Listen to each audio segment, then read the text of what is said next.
Hello, and welcome to Ipsa Dixit, a podcast on legal scholarship. I'm your host, Brian L. Fry, Spears Gilbert Associate Professor of Law at the University of Kentucky College of Law. My guest is Whitney Strub, Associate Professor of History and Director of Women's Studies and Gender Studies at Rutgers University Newark. We will discuss his article, Sanitizing the Seventies, Pornography, Home Video, and the Editing of Sexual Memory, which is published in Feminist Media Histories. So welcome to the podcast, Whit. Oh, thanks for having me. I'm delighted.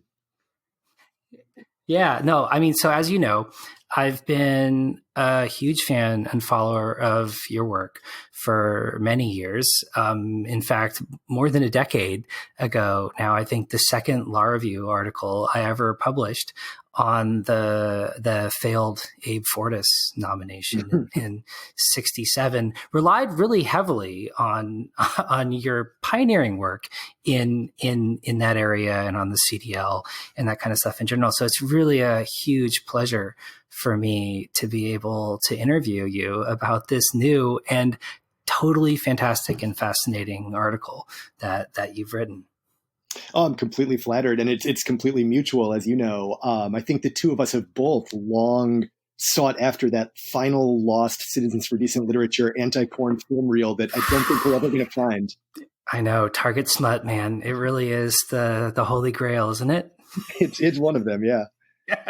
So I thought for those of our listeners who may not be familiar with or may purport not to be familiar with the subject matter of your article, I was wondering if you could talk a little bit about the time period in which the films and videos you're discussing were produced and the kinds of films and videos that you're talking about in the article.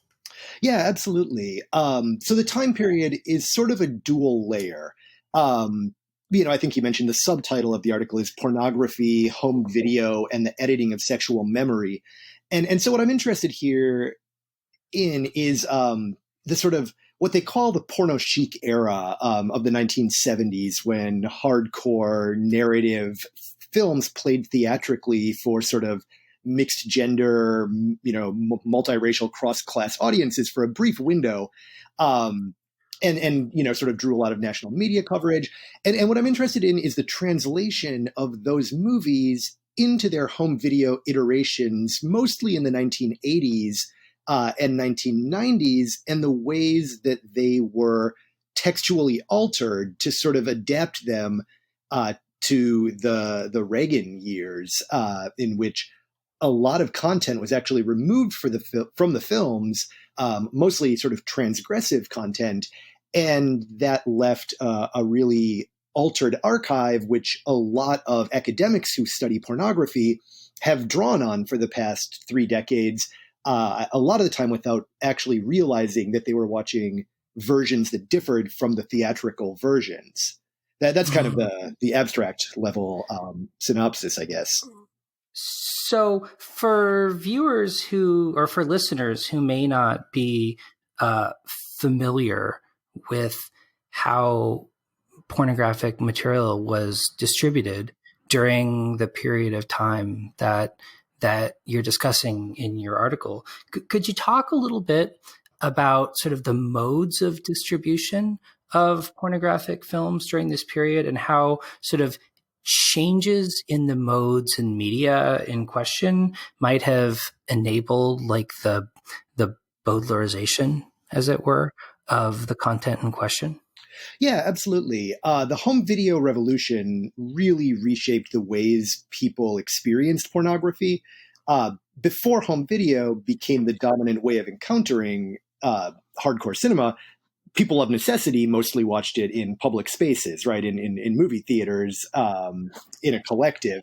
But with the rise of Betamax and VHS especially, which wins the home video war, people are renting movies often in public space, but taking them back to the domestic sphere to experience them privately. And so, there's a profound shift in the ways people are experiencing pornography through the different mediums and their distribution styles.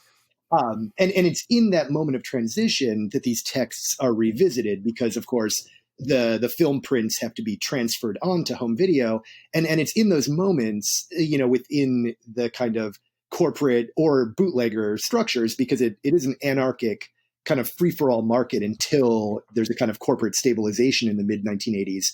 But it's in that moment when they're transferring the movies that they also then begin revising them and making these edits, which are not announced explicitly anywhere in on the rental boxes or anything. But to give a concrete example, in the 1970s, both straight and gay hardcore films featured a fair amount of fisting. A fairly transgressive sex act involving the insertion of a fist into an orifice. And those scenes really begin disappearing immediately with the rise of home video. And it's a good example of the ways that the sort of sexual landscape is then really reshaped. A pornography that was never, pornography has never been some polymorphously perverse utopia or anything like that. But there was a diversity of sort of bodily pleasures on the screen that get narrowed down to a much more kind of genitally focused sexuality for, again, straight and gay porn movies in the 80s. And so that's kind of what I'm looking into in the piece is that narrowing of the pornographic imaginary, is one way you might put it.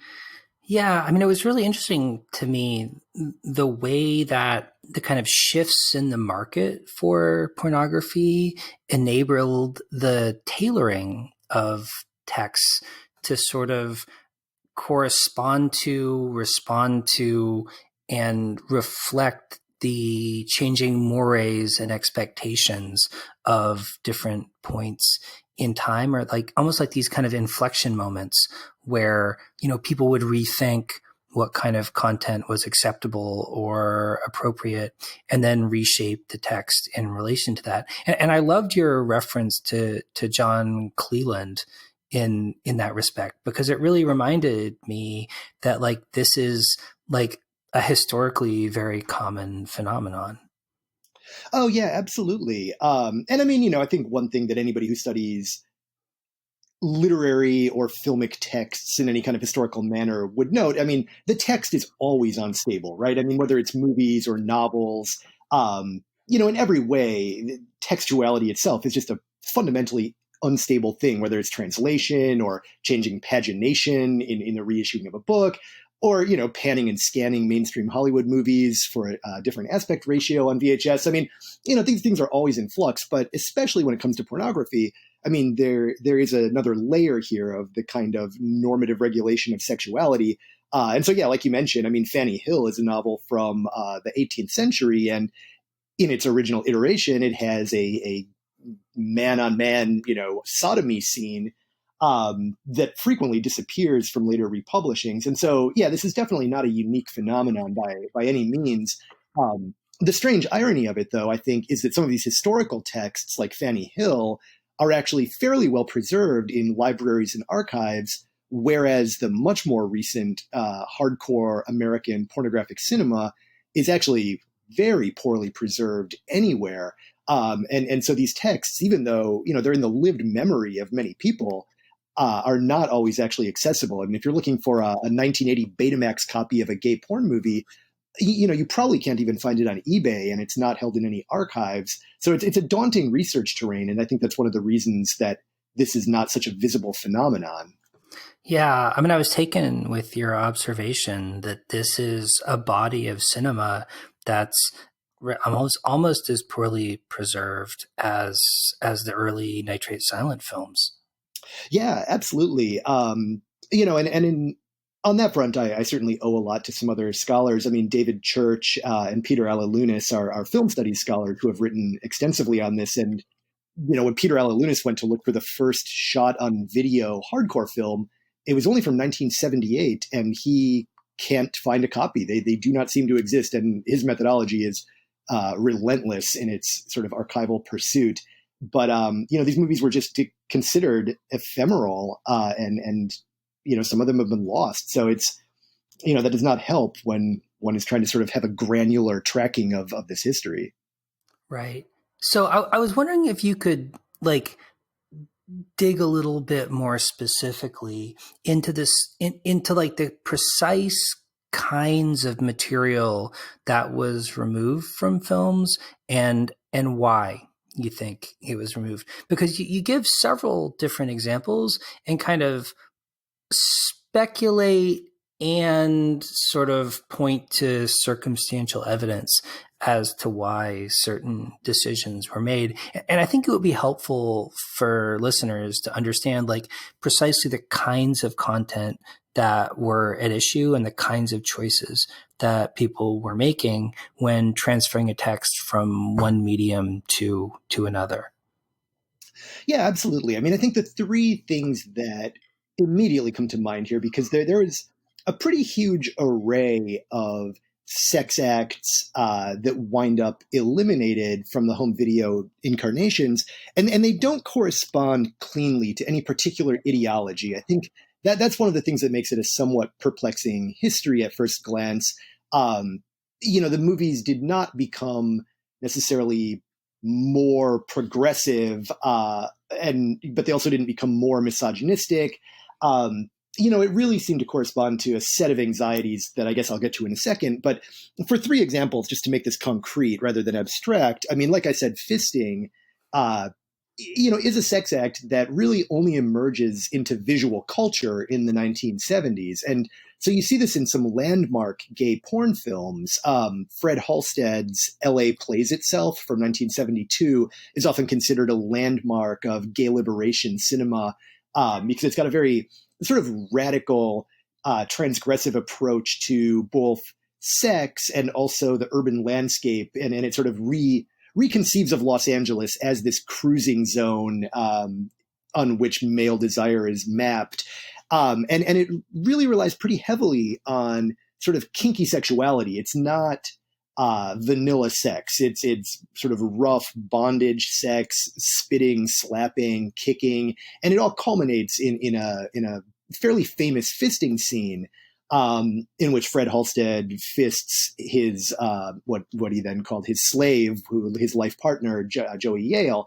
And so you see this throughout a lot of gay porn films of the 1970s. Wakefield Poole, who was another sort of gay liberationist era pioneer, he uses some very explicit fisting scenes in his 1974 film Moving.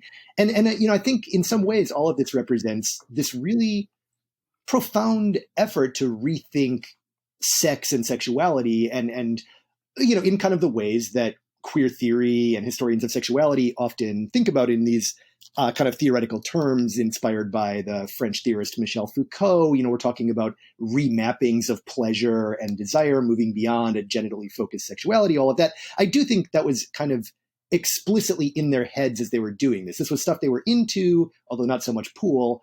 But it was also an effort to sort of take a radical and revolutionary approach to sex. And that's why I think it's important, even though it sounds, it can sound trivial, like, okay, so there's fisting and other sex. I mean, that's not necessarily intuitively fascinating to anybody, but, I think it does mark this as an historical moment with a radical sexual politics. And you see it actually in straight hardcore films as well. So I read about this movie Candy Stripers, which is almost the sort of exemplar of the straight heterosexual hardcore utopia film. It's set in a hospital, and the female Candy Stripers staff are sort of these bubbly young women. They're sexually servicing doctors, nurses, patients. And in some ways, it's a very banal film full of heterosexual sex that, is kind of in a screwball comedy mode. But it's also got multiple scenes in which female characters sort of determine that being fisted is part of their own kind of set of desires and pleasures. And so there's something interesting going on here in the 70s with this, kind of expanded sexuality that is not just about the male orgasm, which is generally kind of considered the, kind of telos of hardcore pornography in general. And so fisting is one example of the kind of thing that disappears. I mean, the two other examples that come to my mind are water sports, that is to say, sort of urination and peeing scenes that are integrated into sexuality. It is another thing you see in both straight and gay hardcore films, and generally done in this kind of playful way. People are having sex, they're having penetrative sex, they're having oral sex, they're peeing on one another. There is something, again, in which they're kind of expanding sexuality beyond just penetrative thrusting and ejaculating. And so, those are moments, I think, where you do see the sexual imaginary constrict when that material disappears in the 1980s and sex does suddenly become this kind of rote arc of, tumescence, penetration, pumping, and orgasm, I guess you'd say. A very male-dominated sexuality, of course. Those are very masculinist terms, but those are the terms that kind of dominate straight and gay porn of that era until, lesbian porn kind of emerges as its own terrain in the 1990s.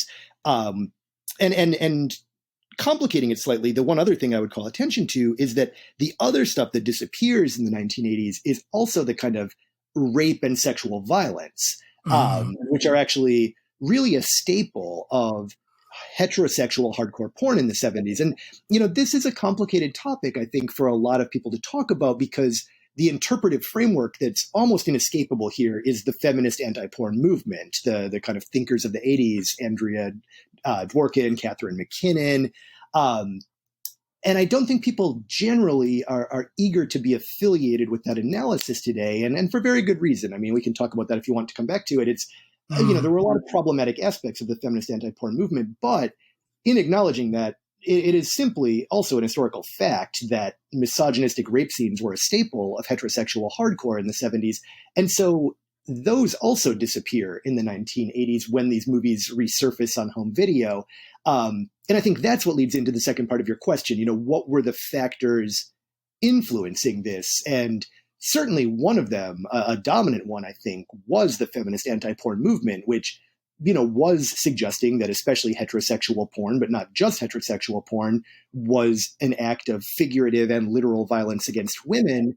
And that was not a look that the hardcore porn industry really wanted, as they were sort of morphing from being this outlaw underground industry into a sort of more mainstream capitalist corporate endeavor. And so they were very eager to distance themselves from these charges of misogyny. But then there's also other factors coming into play too, right? I mean, it's the Reagan era, and a more conservative Justice Department means a greater fear of obscenity prosecutions.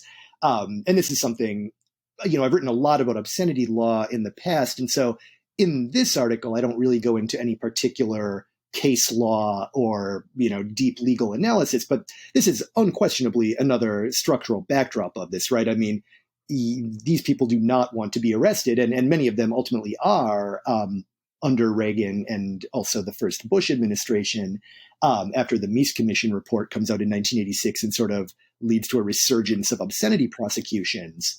So I think those are some of the factors maybe that you were asking about there. Yeah.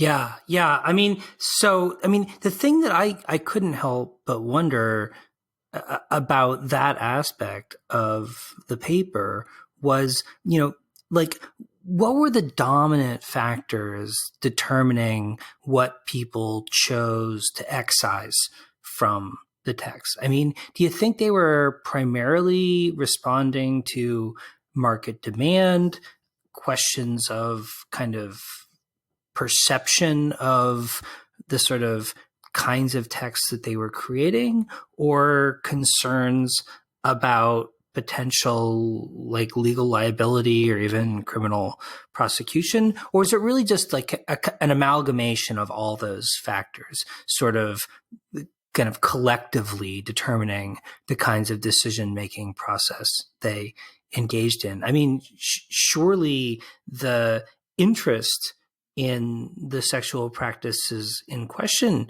didn't necessarily change. I mean, I guess it might have, but it's not obvious to me that it did.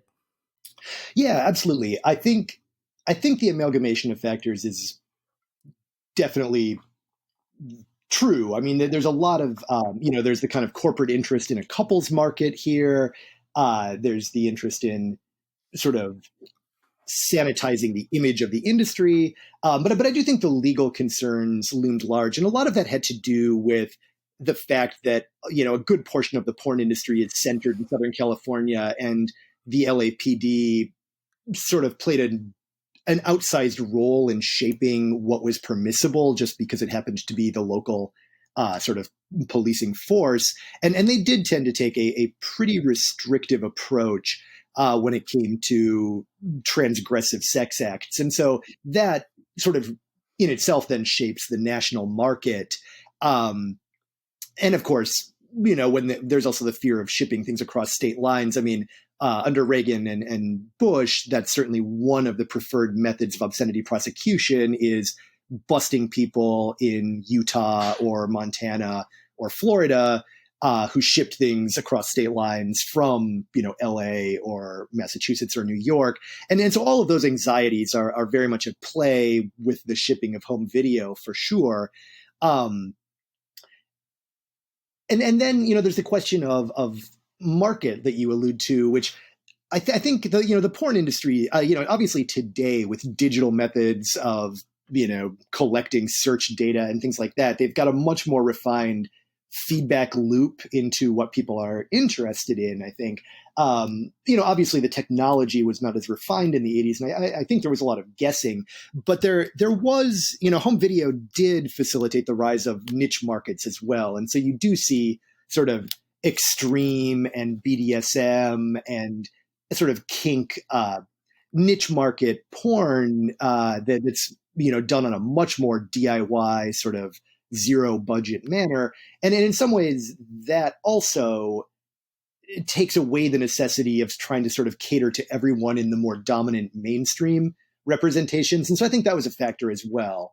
So if you look at sort of narratives of gay male sexuality with the rise of the AIDS epidemic, a sexual practice like fisting actually gets a lot of media attention, especially in the early years when, HIV and vectors of transmission were not very fully understood.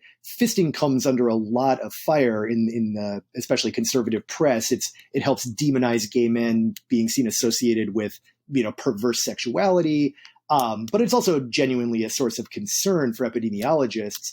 And so because of all of that, there's also that going on. There's this sense in which there's other anxieties coming into play, and fisting may not have the same kind of sexual connotation that it did in the 1970s. Now in this new, kind of regime of epidemic. So interesting. I just came back from the Bastard Film Encounter. I think it was the fourth iteration. And my friend John Koska showed a short clip from a film that he found that reminded me very much of this project. And it was something clearly cut out of an existing film on 16 millimeter that was a man in silhouette who was a gay hustler. And among other things in this clip, he described being paid to have sexual intercourse with an underage boy. And it struck me that, so as John described it, I mean, this was clearly something that originally had been in another film as part of that film and had been taken out of it because of the subject matter of the content. And it reminded me very much of the kind of phenomenon that you're talking about, that this seemed like it was content that somebody decided that, we can't have this in the movie anymore. Am I reading that correctly? Yeah, I think absolutely. I just want to say I love John Koska's article actually on Joe Gage's El Paso Wrecking Corporation, which I cite in the article. He's a really smart scholar of especially gay hardcore history. And in the original version of this article, which went about 6,000 words over the word count of the journal, which caused some headache for me and our wonderful issue editor, Elena Gorfinkel, who was very, very patient in sort of thinking this through with me because they're not going to make an exception to allow me 16,000 words. And what I wound up doing was actually taking out a pretty lengthy discussion of exactly that phenomenon, because of all of these kind of contested and transgressive and controversial sexualities, I mean, nothing is as much a red line in the 1980s United States as intergenerational sex and the eroticization of children. I mean, that is something that is just completely unacceptable in 1980s American culture. And it's something that's used as a weapon against gay culture, despite the fact that, of course, the overwhelming preponderance of child sexual abuse is intrafamilial and heterosexual. But it goes back to Cold War tropes about perverse gay sexuality, of course, and then Anita Bryant, when she launches the Christian right anti-gay crusade in the 1970s, sort of smears gay men as sexual predators. And so this is a very fraught issue. But it turns out, actually in the 1970s, when, there was a much more laissez-faire approach to these issues, that straight and gay hardcore movies did tend to offer underage characters. Now, they were not necessarily played by underage performers. I think that's an important distinction. We're not talking about actual child pornography here, but we're definitely talking about the eroticization of teenage characters. And overwhelmingly, that all gets deleted as well on video versions. Even in the advertisements for a straight porn movie like Dixie, which comes out in 1976, they essentially, the entire hook of this movie is, here's an underage teenage girl. Now she's, again, she's played by an adult performer, Abigail Clayton, but she looks very youthful. And so they really run with that. And so, yeah, that's something that, crosses both sort of cultural, political, and legal lines in the 1980s. And so does lead to sort of a mass purging as well. You'll see moments in some of these movies where characters are mentioned by age, and they actually redub it occasionally, so that we no longer have 15-year-old characters. So yeah, I think that's exactly what that scene is sort of tapping into. And that's something that I may come back to at some point, because I have this nearly article length outtake on the topic. That sounds fantastic. So one of the other observations that really struck me in the article was this dialectic of censorship and memory, right? Where you observe that, like, when things are removed or suppressed by sort of government mandate, there's a way in which that erasure is remembered and actually kind of preserves the existence of the original text. Whereas the kind of textual changes that you're talking about are, like, quote unquote, voluntary in a sense. And because of that, they're sort of forgotten and erased, and we don't see them. And I just thought that was a really fascinating observation. Oh, yeah. I owe a lot to David Church, whose work I'm citing there. His book, Disposable Passions, talks about some of this. And so I'm very indebted to him. And also, actually, I think since writing the article, I may not have had a chance to cite it because I read it after. But the historian Lisa Siegel has a great article about interwar British censorship and the sort of everyday censorship versus the spectacular. So I do think what I'm describing plays into what they're talking about as well, which is that, there's sort of three layers, right? I mean, there's the spectacularized cases where, Deep Throat is banned in New York, or, Lady Chatterley's lover is banned. And those become the ways we narrate the history of censorship, right? I mean, they're spectacularly visible, and they're about texts that stay in print and circulate once, sort of time and culture catch up with them. And then there's the sort of second tier, right, of the everyday censorship of, a video store bust in Memphis, Tennessee or something. And, those are not remembered, but they do leave a paper trail, right? And so what we're talking about here is an entirely third tier of things that happen internally within companies that probably have archives, but that they're proprietary archives that we have no access to. And from my limited experience sort of reaching some of the people who did this editing, a lot of the time they didn't leave an archive anyway. I mean, it was a phone call, and, the head of the company just said, make this stuff disappear. And so in that sense, there's a perverse irony here, right? That censorship does preserve and document exactly that which it seeks to render invisible, whereas this more voluntary, preemptive, industrial self-censorship goes, much more under the radar and actually eludes historians. Yeah. Yeah. So one of the other things that really profoundly struck me about this piece is that I've been doing a lot of work myself on medieval Irish hagiography. Wow.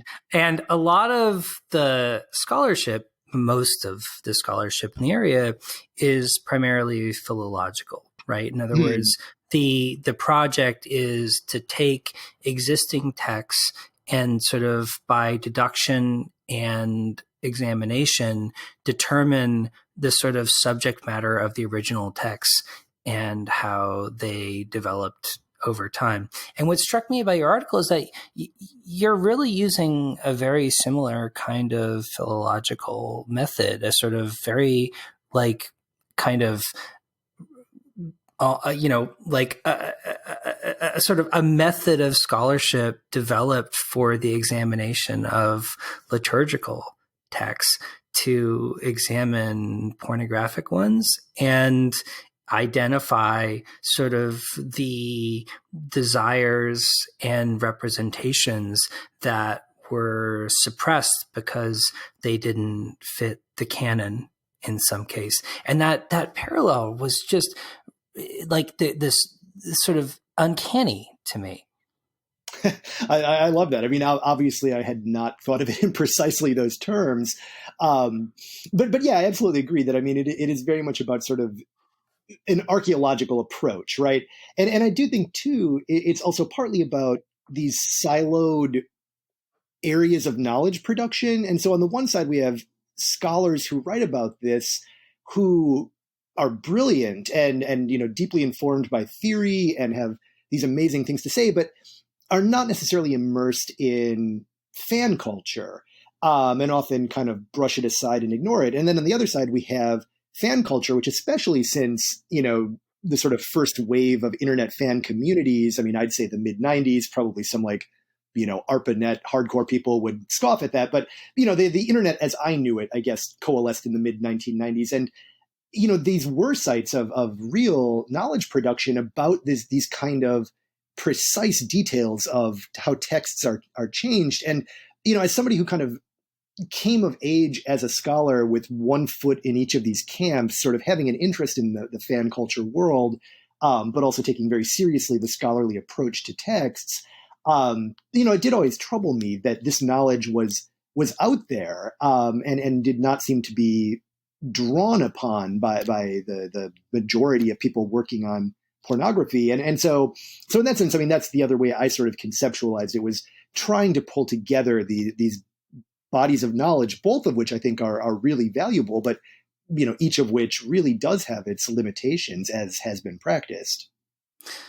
Right. So in closing, Whit, I wonder if you could reflect briefly on what you think this project tells us or helps us understand about the kind of modern history of sexuality, its representation, and the consumption of those representations.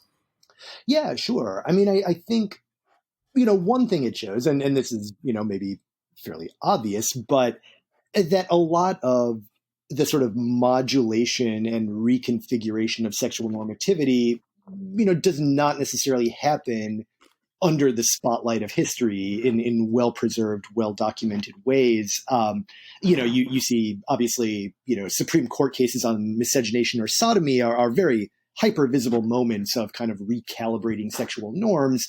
But I think a lot of the ways these processes work, are more like this, more banal, more hidden, more invisible.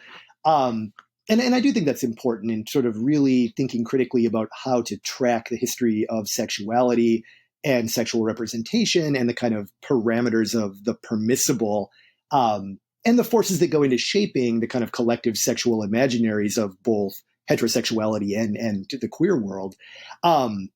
And in saying all of that, I feel like I forgot the second half of the question. I'm sorry. Well, I'm wondering about kind of consumption as well, and sort of how we think about sort of the way that people think about kind of mediating sexual performance and sexual expression in textual form, and sort of how we think about what people wanted or what people thought people wanted at different points in time. Yeah. So, I mean, And that is one of those perpetually tricky and elusive questions, right? So, I mean, how were renters engaging with these movies in the 1980s, and how did that differ from the ways, viewers approached them in theater seats in the 1970s? I mean, a lot of that is an extremely elusive history, even though it's, again, in the lived memory of many. And I think in some ways that's not as much what I'm trying to do in this article as to put porn scholars in that seat and attempt to suggest a more material approach to this history for the scholars who are watching these films, and to really encourage people not to flatten these texts into sort of, some transcendent textuality that exists outside of a video cassette or a 16 millimeter film print. Because I do think that is a sort of error that gets commonly made, and I really want to encourage people to sort of historicize the very texts they're using to mount these analyses. And so I think that's what I was kind of hoping to do. If there's any intervention I'm trying to make methodologically, that's it, to sort of really encourage a materialist history of pornography in that regard. Awesome. Yeah, no, I mean, I would characterize that as like a philological approach. And I think that it's fantastic and just absolutely fascinating. And I really appreciate you sharing it with me today. Oh, thank you. It's an honor to be here.